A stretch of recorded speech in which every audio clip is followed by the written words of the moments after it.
Madam, પ્રેગ્નન્સીમાં પહેલા 3 મહિનામાં abortion થવાના કયા કારણો હોય છે?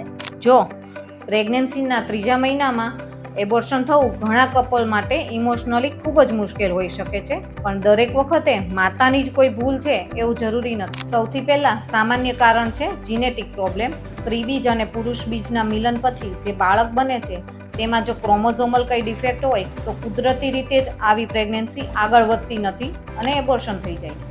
ગર્ભાશયની તકલીફો જેવી કે ગાંઠ, મસો કે પડદો હોય તો પણ બાળકના વિકાસ માટે યોગ્ય સપોર્ટ કે જગ્યા ન મળતા બાળક મિસ થઈ જાય છે. હોર્મોનલ ઇમ્બેલેન્સ જેવા કે લ્યુટિયલ ફેઝ ડિફેક્ટ, જેમાં પ્રેગ્નન્સીના સપોર્ટ માટે જરૂરી હોર્મોન ન મળતા મિસ થઈ જાય છે.